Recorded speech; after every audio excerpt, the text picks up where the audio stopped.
Hi hello friends, welcome to our cooking smell channel. So நம்ம இன்றைக்கி சேனலில் என்ன பார்க்க போகிறோம் அப்படின்னு பார்த்தீங்கன்னா, ஓட்ஸ் உப்புமா எப்படி செய்கிறதுன்னு தான் பார்க்க போகிறோம். இது ரொம்பவே ஹெல்த்தியான பிரேக்ஃபாஸ்ட்டு. ஸோ இது வந்து நீங்கள் செஞ்சு பாருங்கள், எவ்வளோ சூப்பராக இருக்குன்னு சொல்லி பாருங்கள். நெக்ஸ்ட்டு இதுக்கு வந்து என்ன எவ்வளோ அளவு எடுத்துருக்கோம் அப்படின்னு பார்த்தீங்கன்னா, 2 கப்பு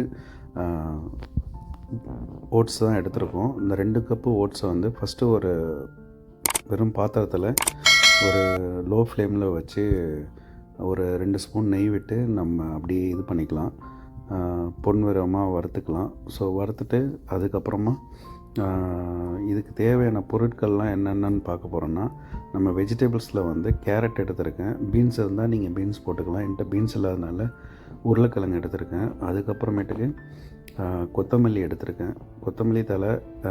நெக்ஸ்ட்டு வந்து க்ரீன் சில்லி வந்து ஒரு 3, அடுத்து வந்து ஒரு மீடியம் சைஸ் ஆனியன் 1 சோப்படாக கட் பண்ணி வச்சுருக்கேன். ஸோ நெக்ஸ்ட் வந்து பார்த்திங்கன்னா கடுகு, எண்ணெய், அதுக்கப்புறம் சோம்பு, மஞ்சத்தூள் தேவையான அளவு நம்ம போட போகிறோம். சரிங்களா? இப்போ நம்ம பொன்னிறமாக வறுத்ததை வந்து வேற ஒரு பாத்திரத்துக்கு நம்ம மாற்றிடலாம். ஸோ மாற்றிட்டு அதே பாத்திரத்தை வச்சுட்டு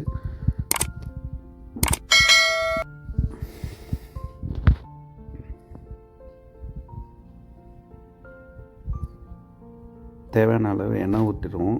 ஸோ எண்ணெய் ஊற்றிட்டு அதுக்கப்புறம் பார்த்திங்கன்னா எண்ணெய், கடுகு, சீரகம், கொஞ்சம் போது மிளகு போட்டிருக்கேன், ஒரு 4-5 மிளகு அந்த மாதிரி போட்டிருக்கேன். அடுத்து சோப்படாக கட் பண்ண ஆனியனு, சில்லி போட்டு நல்லா ஃப்ரை பண்ணிவிடுங்க. ஒரு பொன்னிறமாக வந்ததுக்கப்புறம் ரொம்ப இது ட்ரை பண்ணிடக்கூடாது. வெங்காயத்தை ஒரு கொஞ்சம் ஃப்ளேம் ஒரு மீடியமாக வதங்கினதுக்கப்புறம் நம்ம என்ன பண்ணுறோன்னா, வெஜிடபிள்ஸ் எல்லாமே அதில் ஆட் பண்ணுறோம். வெஜிடபிள்ஸ் ஆட் பண்ணிவிட்டு நல்லா இது பண்ணிவிடுங்க. இந்த டைமில் உங்களுக்கு தேவையான சால்ட்டு இப்போ போட்டுக்கலாம், ஏன்னா காயெல்லாம் நல்லா வேகிறதுக்காக கொஞ்சம் ஈஸியாக இருக்கும். ஸோ அந்த மாதிரி நீங்கள் போட்டுக்கலாம். அப்படி இல்லைன்னா நீங்கள் லாஸ்ட்டாக கூட நீங்கள் பார்த்துக்கலாம். இந்த மாதிரி போட்டு கொஞ்சம் நல்லா ஒரு மீடியம் ஃப்ளேமில் வச்சு நல்லா காய் நல்லா வதக்கிடுங்க. வதக்கிட்டு தேவையான ஒரு 1/4 ஸ்பூன் மஞ்சத்தூள், அதாவது ஒரு கலருக்காக மட்டும்தான் இது. நெக்ஸ்ட் ரொம்ப அதிகமாக போட்டுறக்கூடாது மஞ்சத்தூள், ஒரு 1/4 ஸ்பூன் மஞ்சத்தூள் போட்டுருங்க. போட்டுட்டு அதுக்கப்புறம் இதுக்கு தண்ணி ரொம்ப முக்கியமான ஒரு விஷயம். தண்ணி வந்து அதிகமாக ஊற்றிடக்கூடாது, கம்மியாக ஊற்றினாலும் அந்த ஓட்ஸ் வந்து வேகாது.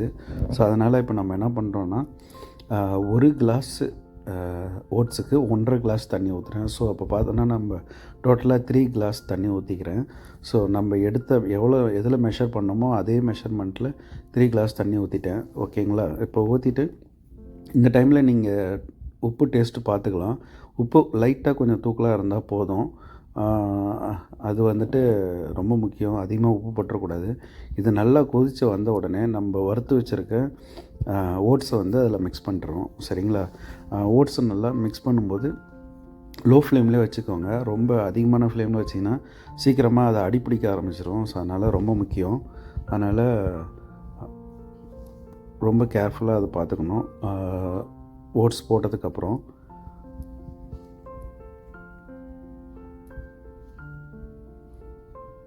ஸோ இப்போ காய் நல்லா வெந்துருச்சு. ஸோ இப்போ ஓட்ஸ் நம்ம போட போகிறோம்.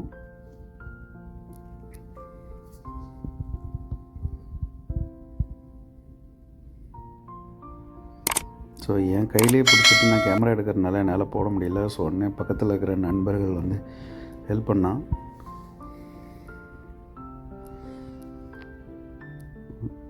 ஸோ ஓட்ஸ் போடும்போதும் சரி, போட்டதுக்கப்புறம் சரி, லோ ஃப்ளேம்லேயே வச்சு நல்லா மிக்ஸ் பண்ணுங்கள். அப்போ தான் உங்களுக்கு அடிப்பிடிக்காது. ஸோ இந்த மாதிரி நல்லா மிக்ஸ் பண்ணிவிட்டு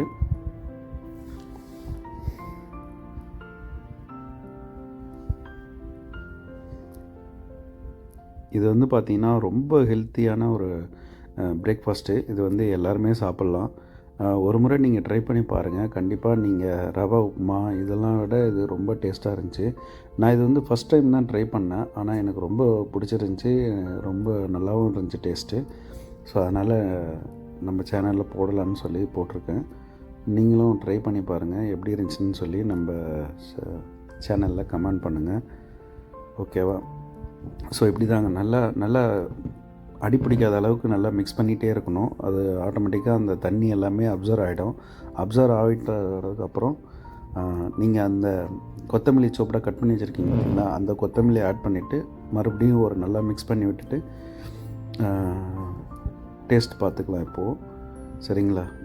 இது கண்டிப்பாக நீங்கள் ட்ரை பண்ணுங்கள். உங்களுக்கு வீட்டில் இருக்கும்போது செய்யலாம், இல்லை நீங்கள் டியூட்டிக்கு போகணுன்னாலும் நீங்கள் லஞ்ச் பாக்ஸாக கூட நீங்கள் இதை எடுத்துகிட்டு போகலாம், இல்லை பிரேக்ஃபாஸ்ட்டாகவும் எடுத்துகிட்டு போகலாம். ரொம்பவே நல்லா இருந்துச்சு. நீங்களும் செஞ்சு பார்த்துட்டு எப்படி இருந்துச்சு என்னன்னு சொல்லி கமெண்ட் பாக்ஸில் கமெண்ட் பண்ணுங்கள். ஸோ உங்களுக்கு ஃபைனல் டச்சில் வந்து எப்படி இருக்கும் பார்த்தீங்கன்னா, அந்த கரண்டியில் எடுக்கும்போது அந்த இது வந்து உட்காராமல் அப்படியே ஜம்முன்னு அப்படியே இருக்கணும். இந்த இதுதான் நம்மளோட அந்த பக்குவம். நீங்கள் கண்டிப்பாக அதை ட்ரை பண்ணி பாருங்கள். ஸோ ஓகே, இப்போ நல்லா தண்ணிலாம் பார்த்திங்கன்னா நல்லா ட்ரை ஆகுது.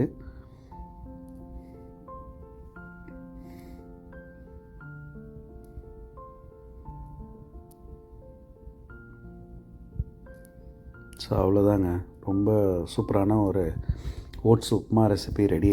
ஸோ வாங்க சாப்பிட்லாம். ஓகே, ஸ்மெல்லு சூப்பராக இருந்துச்சுங்க. அதான் நம்ம சேனலோட குக்கிங் ஸ்மெல். ஆஹா,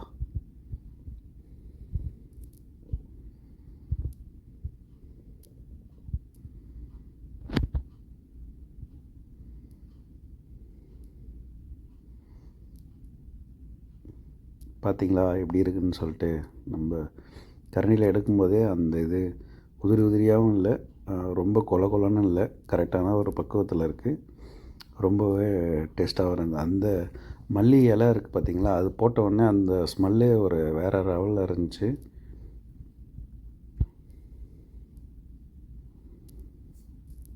ஸோ நான் பிரேக்ஃபாஸ்ட்டுக்கும் எடுத்துகிட்டு வந்திருந்தேன். அது வந்து நம்ம நண்பர்கள் ரூமில் சாப்பிட்டாங்க. ஸோ நான் பிரேக்ஃபாஸ்ட்டாக அதை நான் எடுத்துகிட்டு வந்துட்டேன் பார்சலில்.